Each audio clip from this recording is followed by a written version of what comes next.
ક્યારેક આપણે જીવનમાં જોઈ શકતા હોવા છતાં આપણે કંઈ જોતા નથી, અને આ દાદા જેને આંખ નથી તેમ છતાં આપણાથી વધારે જોઈ જાય છે એમના અંતરના પ્રકાશથી. સવારના જ્યારે બધા ક્યાંક પહોંચવા ભાગી રહ્યા હતા ત્યાં આ દાદા ધીમે ધીમે ચાલતા હતા, હાથમાં લાકડી, આંખો બંધ પણ મન ખુલ્લું. એ લાકડી એમની આંખ હતી અને હિંમત એમની દ્રષ્ટિ. દરેક પગલું ધીમું હતું પણ અડગ. હું ક્યારની તેમના પગલા ધબકતા જોઈ રહી હતી. મેં દાદાનો હાથ પકડ્યો ને રસ્તાની બાજુએ લઈ ગઈ. ત્યારે દાદાએ મીઠા ગૌરવથી કહ્યું, હું અંધજન આશ્રમમાં રહી રોજ અગરબત્તી વેચું છું. હું કોઈ પર બોજ બનવા નથી માંગતો. કામ કરું છું અને મજાથી જીવન જીવું છું. મેં પૂછ્યું, દાદા ચા નાસ્તો લેશો?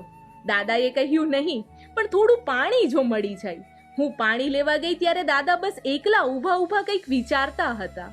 જાણે તે પરસેવો લૂછતી વેળાએ કહેતા હોય કે આ પરસેવો મારા માટે શરમ નથી પણ મારી ઓળખ છે. ખરેખર તેમના પરસેવામાં તેમનું શ્રમ છુપાયું ન હતું, પરંતુ તેમની શાન છલકતી હતી.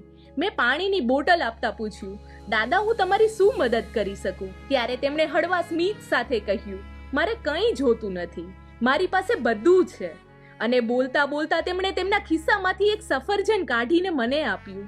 તમે સેવાના કામમાં આખો દિવસ ફરતા હશો ને, તમને ભૂખ લાગે તો આ ખાઈ લેજો. હું આશ્ચર્યચકિત થઈ ગઈ. દાદા, હા, હું આજે નાસ્તો કર્યા વગર નીકળી હતી, પણ તમને કેમ ખ્યાલ આવી ગયો? ત્યારે તેમણે કહ્યું કે બેટા, હું જોઈ શકતો નથી પણ અનુભવી શકું છું. મેં અગરબત્તી લીધી અને ખિસ્સામાં જેટલું હતું તે દાદાના હાથમાં મૂક્યું. ત્યારે તેમણે કહ્યું, હું 30 જ રૂપિયા લઈશ. હા, પરંતુ મેં તેમના ખિસ્સામાં મૂકી દીધા. મેં સફરજન માટે થેન્ક યુ કહી હાથ મિલાવ્યો. ત્યારે તેમણે કહ્યું, આંખો ના હોય તો ચાલે પણ માનવતાની દ્રષ્ટિ હોવી જોઈએ. ક્યારેક એક નાનું સફરજન, એક નમ્ર હાથ અને એક સરળ સ્મિત તમને બતાવે છે કે માણસાઈ હજુ જીવતી છે. મને મદદ કરવી હતી પણ મદદ તો આ દાદાએ મારી કરી. તેમણે શીખવ્યું કે જો દિલ સાફ હોય તો આંખો વગર પણ જગત જોઈ શકાય છે.